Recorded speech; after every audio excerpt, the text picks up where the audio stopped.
Welcome viewers once again to this course on educational leadership. So, in the last class we are discussing about the educational research, its various components, dimensions, various issues involved in this and how to promote educational research in universities, etc. So, we will also continue the same thing here. So, doctoral research program requirements. So, in order to make an effective an efficient doctoral research program with the benchmarking, with the quality, etc., then what are the basic requirements? Let us see. So, first is a good quality data. So, if you have selected a particular kind of research problem, so it must give us an opportunity to collect the good quality data, and it must bring some continuous improvement cycle, and this research program also gradually improves our learning cycle, performance cycle, etc., and change management. If you are conducting any research study on workplace situation, workplace behavior, management, organizational topic or educational topic, so in terms of not only getting the good quality data, it also brings reform and improvement in our learning cycle, performance cycle, and also at the end subsequently it brings change, innovative change in the environment, in the workplace, that is the change management. So, it also requires training for the candidates for the career and the professional skills. So, good doctoral research program, again effective training for the career development of the research scholars and their professional skills and their future, their setting the career goals and how to achieve it, attain it. So, these kind of training and orientation are also required for the doctoral research program.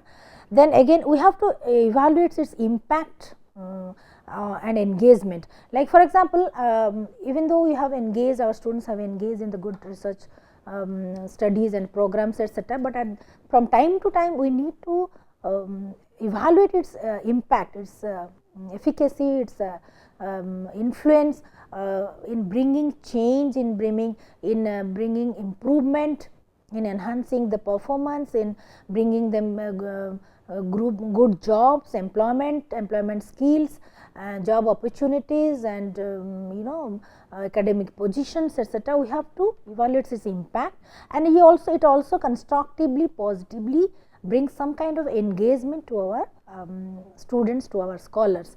So, research implementation and the commercialization, that means to what extent we have been successful in implementing its findings, and it has brought us not only financial or the commercial success, but also you can say educational success, educational improvement, behavioral improvement, and social improvement in return.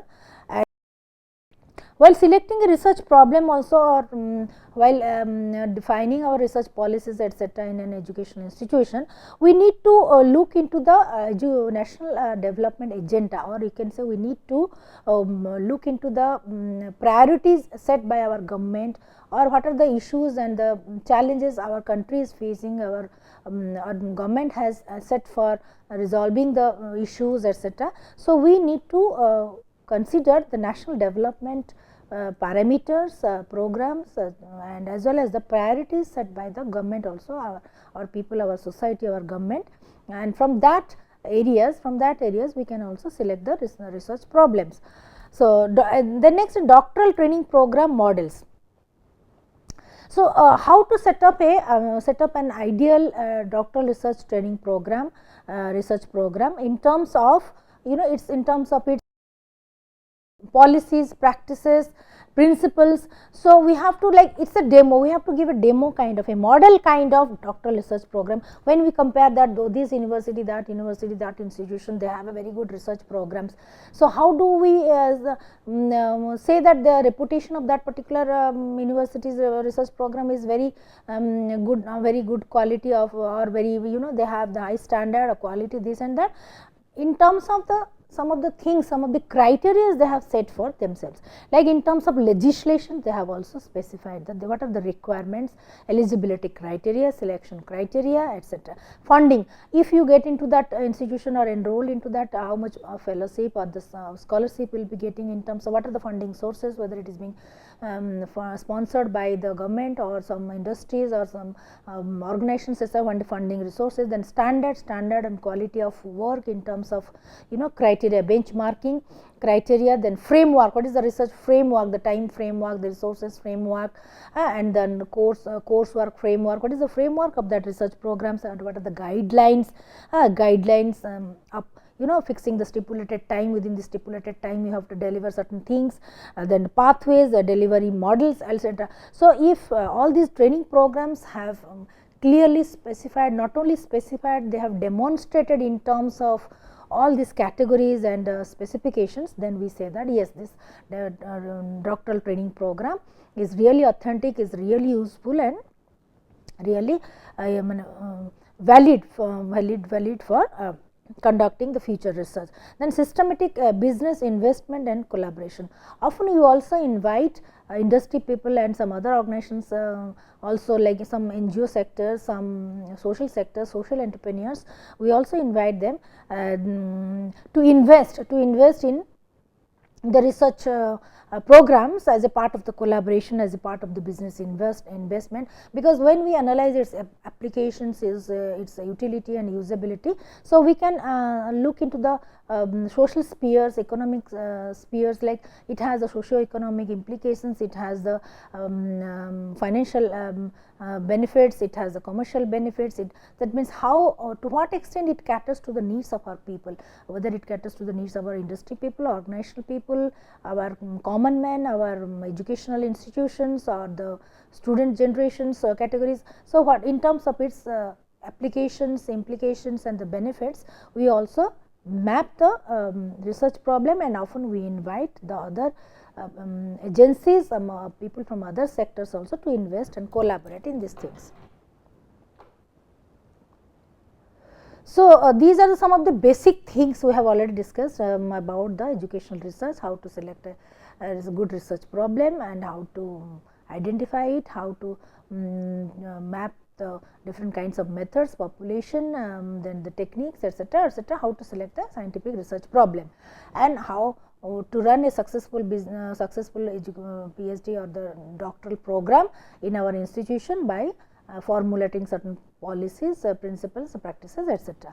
Now, we have to now we will look into the present generation, like now when we compare the pedagogy, the content, the practices of today's teaching learning situation, is it's completely different from the traditional classroom situation or the traditional teaching learning environment. Now, with the technology exploration and evolution of the ICT, it's this and that, the whole nature of the classroom learning, the whole nature of teaching process, the whole nature of learners, their characteristics, features, the educators characteristics, features, their competencies, their job responsibilities, the whole situation area of the research as such, the pedagogy itself, all these aspects have been dramatically changed.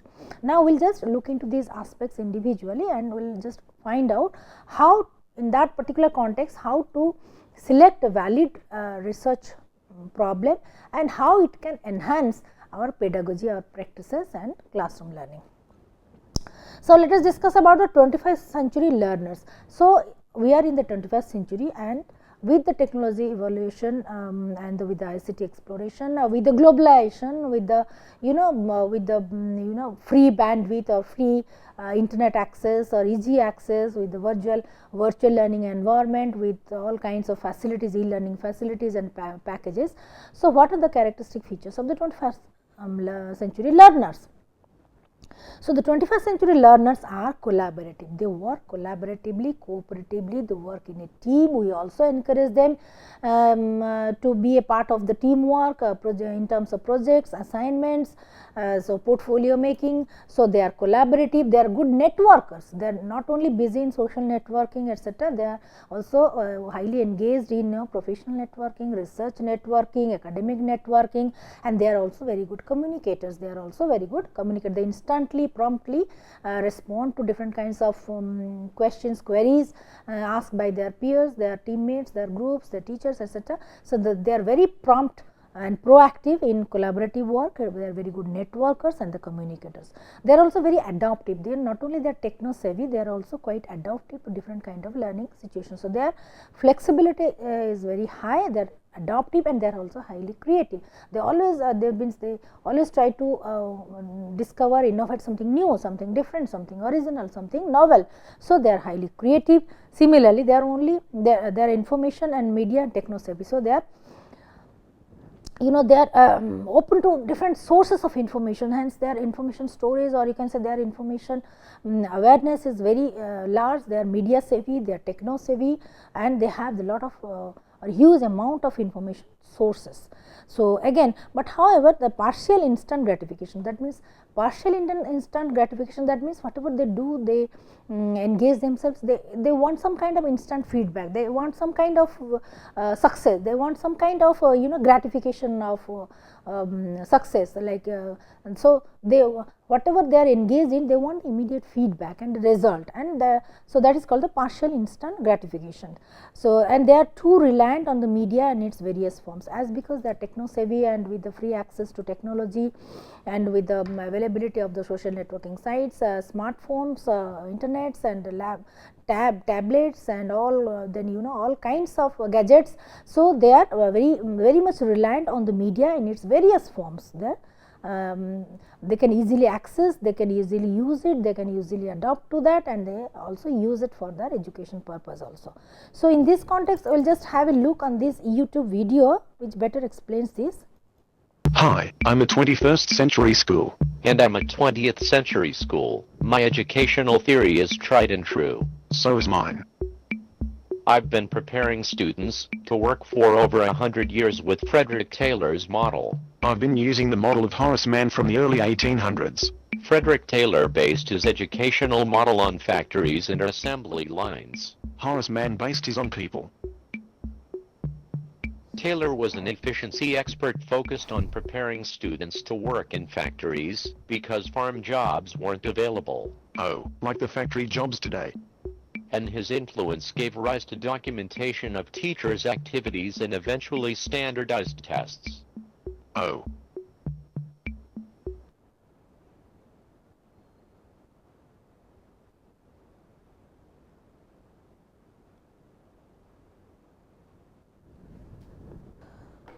So, we are discussing about the 21st century learners are then. So, similarly, the 21st century educators have also are also having different characteristics and competence. They have also developed a lot, they have also improved a lot, and they have also learned so many other kinds of competencies as well. Like 21st century educators are more student centric and holistic.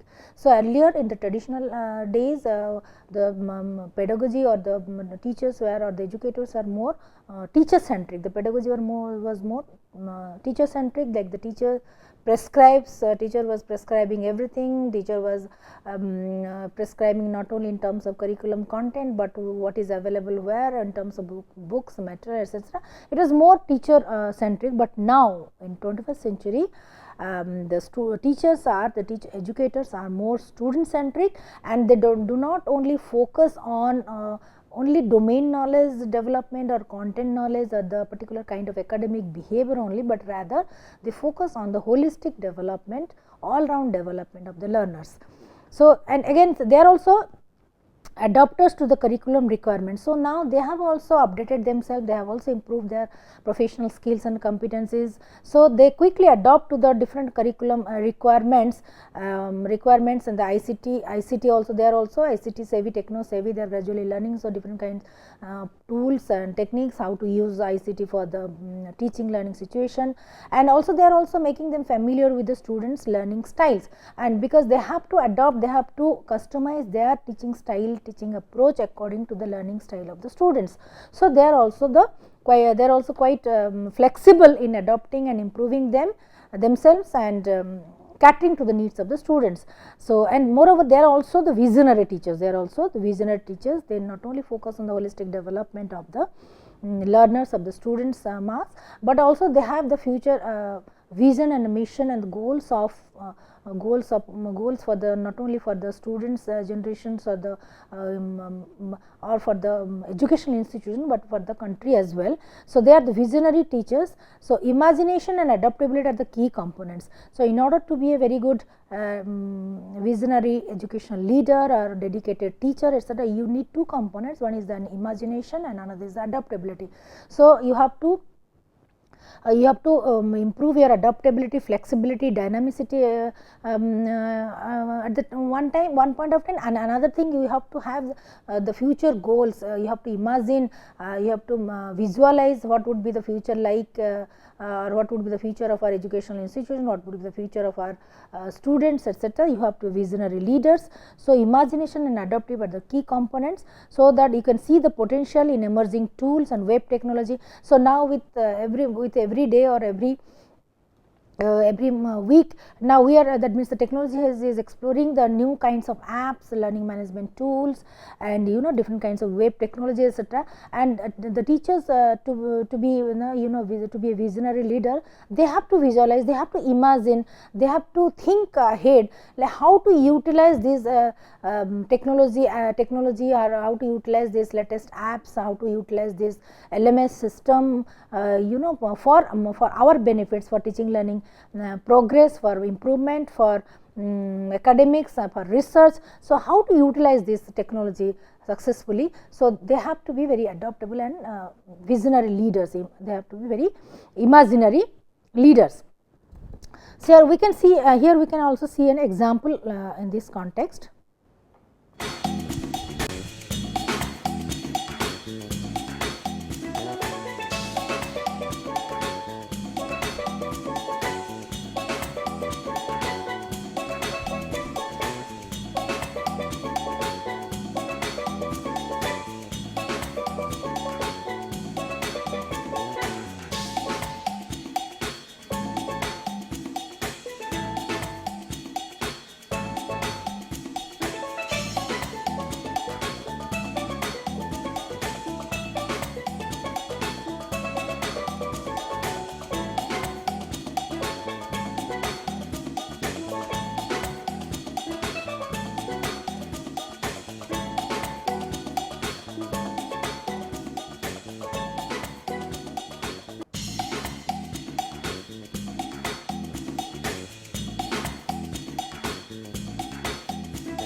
Using Powtoon.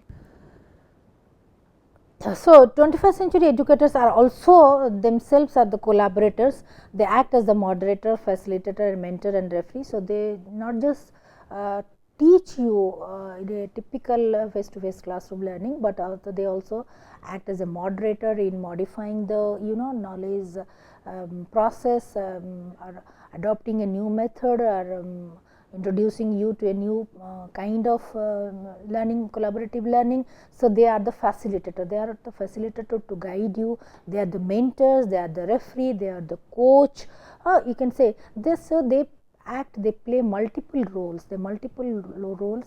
and they act as a partner in the teaching learning process. So, they are the collaborators. Similarly, they are the risk takers and the learners. They themselves are engaged in the continuous learning for their professional development, for their domain, updating their domain knowledge, etc. So, they are the continuous learners, lifelong learners, and they are the risk takers. Often they take the risk in introducing some new concepts, new approach, new tool or techniques. So, they are the risk takers also. They set the new goals for tapping the students' knowledge of technology. So, how to tap the students, present generation students knowledge of technology, because that techno savvy, how to tap their knowledge, and for that matter he can also set sometimes new goals, and how to engage not only the students in the teaching learning process, make them active learners or participative learners, but how to engage them and how to engage themselves as the lifelong learners and stay up to date by absorbing to the new experiences. So they adopt that kind of approach and attitude to update themselves, to be the continuous learners, to act as a collaborator and a partner with the students in getting themselves engaged in collaborative learning. So, they are also the good communicator. They need to communicate communicate very clearly, they transparently and unambiguously. So, they are the good communicators. They act as a role model. They act as a role model, like you can say, they have to be very fit in academic environment. So, bringing the fitness in terms of academic mind, academic behavior, academic attitude, and so they have to be a role model, and they are also the educational leaders, because they are also expected to play multiple roles, not only as an academician, researcher, etc., but the educational leader who is going to lead the institution, who is going to lead the organization, and who is going to lead the future generation of learners.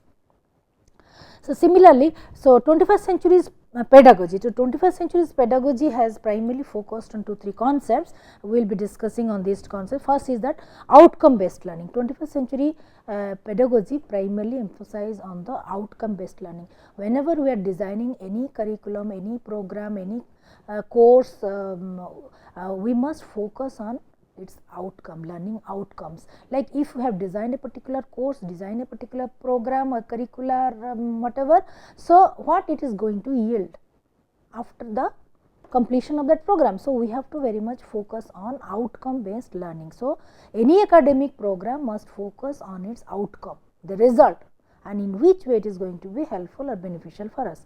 So, outcome based learning primarily advocates for, at the end of the academic program, the students need to demonstrate the mastery of both the domain specific learning objective as well as the domain independent learning outcomes.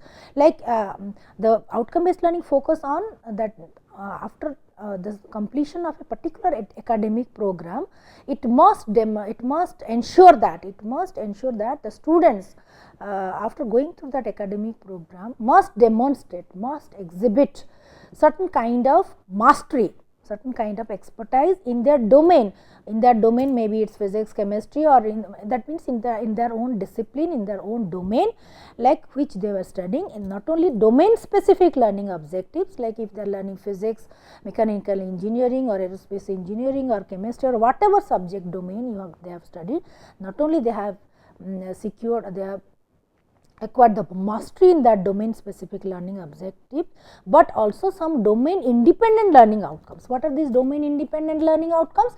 Like yes, they have to that means they have to also learn some certain 21st century generic skills, like they have to very good communicator, they have to be very good collaborator, they are very comfortable in working in the teams, they have to be problem solvers, they can easily grasp a problem and try to solve the problem in a very scientific way. So, problem solvers, the team leaders, they are similarly they have to demonstrate leadership skills, then the teamwork skills, then the communication skill, collaborative skills, they have to demonstrate the ability to negotiate with others, to be culturally sensitive, to develop the cultural awareness, and to be able to work in a diverse workplace. So, they have to demonstrate some certain other independent kind of learning outcomes also. So, as a result of the academic program, hence all the academic programs, they just not only constitute set of the content and the curriculum and the topics, but also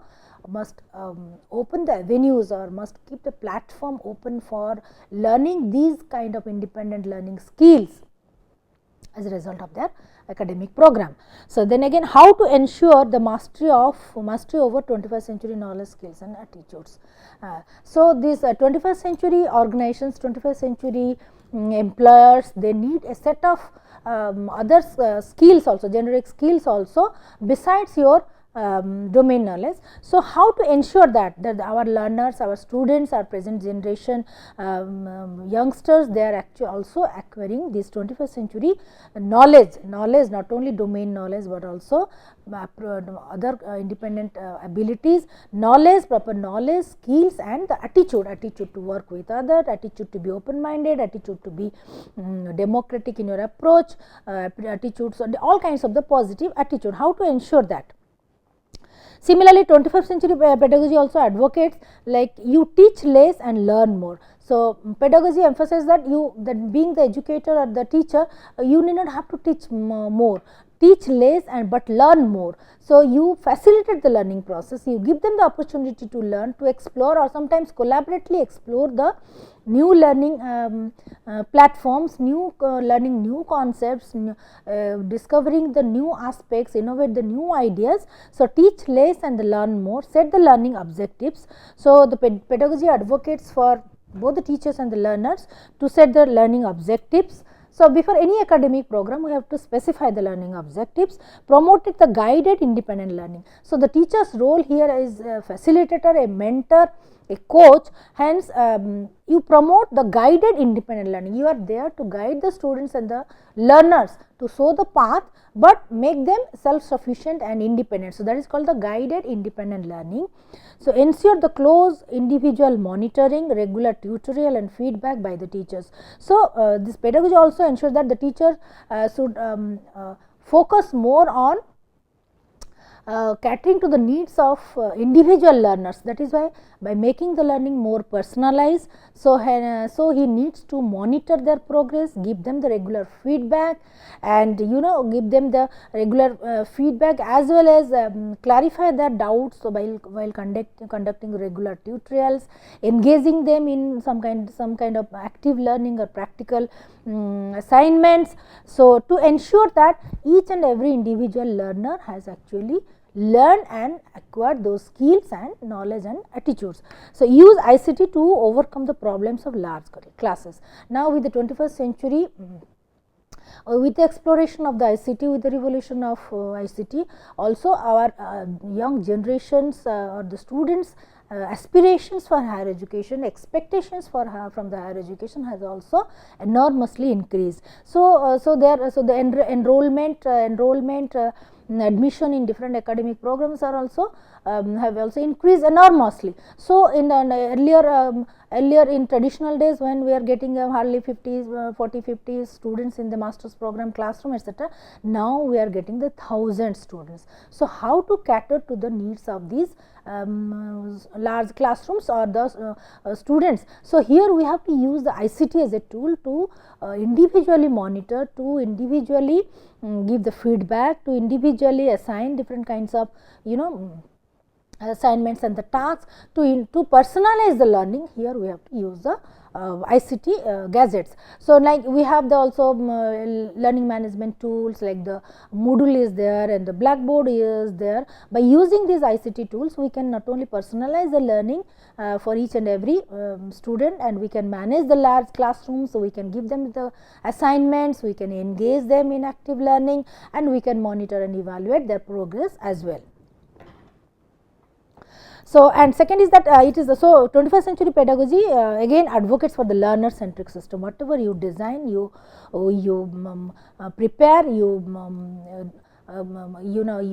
want to deliver, it must be primarily learner centric. So, choose the appropriate challenging but achievable specific learning objectives.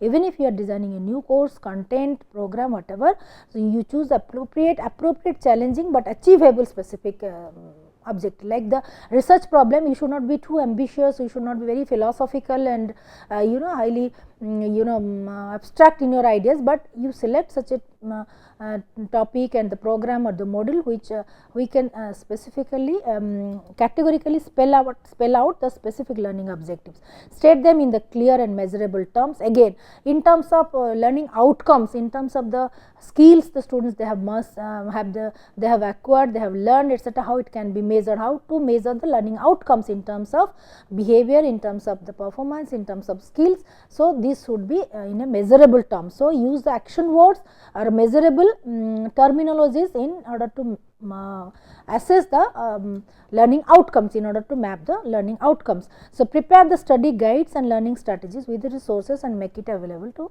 students. Here you need not have to prescribe the resources are available. So you take the help of these ICT openings, ICT tools and learning resources. You prepare the study guides, you set certain innovative learning strategies, and you also search and find out the resources and make it available to all the students in terms of giving them the information that these are the sources, these are the strategies, these are the websites. You go through it, you will get it from there, and you give them some kind of guidelines to go through in a particular directions. So promote the use of active learning through simulation, virtual lab, game based learning and mobiles. So you have to be very innovative yourself in blending all kinds of techniques and ICT tools. Like sometimes simulation will be very beneficial, so how to use it in different contexts. So you flexibly use it, simulation, virtual labs for giving them the more kind of concrete kind of physical experience, game based learning to engage them, motivate them, and similarly mobile apps. So how to promote active learning through blending all kinds of ICT tools and techniques and being innovative in your pedagogical approach.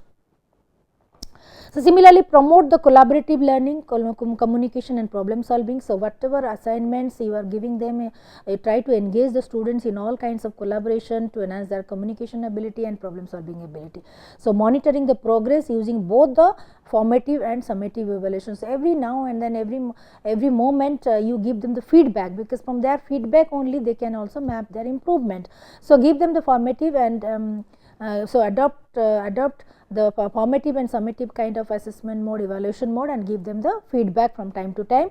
So invite the external experts in the industry for the better participation in case of any specialized area, in case of any job related area, employment opportunity area. You can also invite the industry experts or the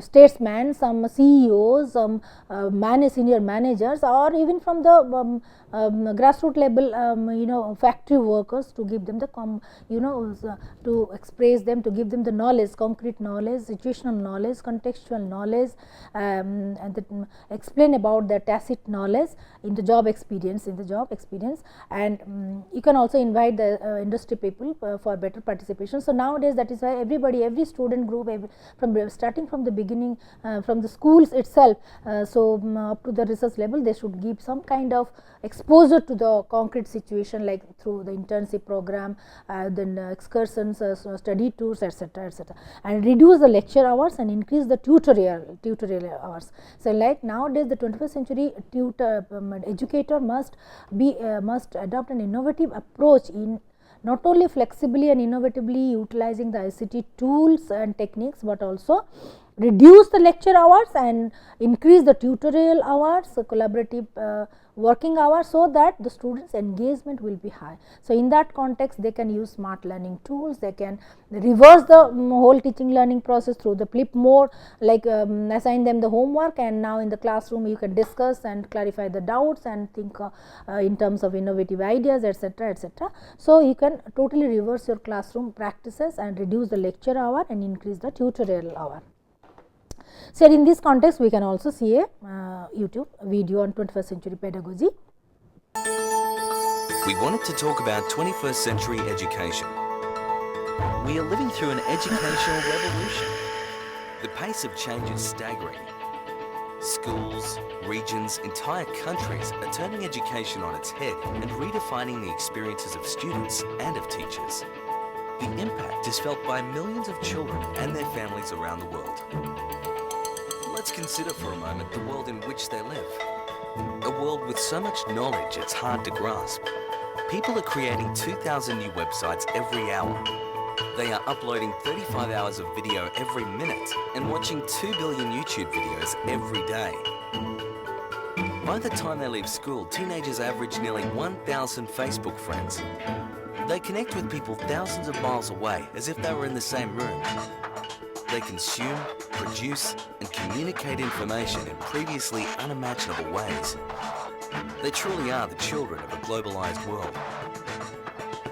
And where are they heading as they grow up? To a hyper-connected world with more people and fewer resources.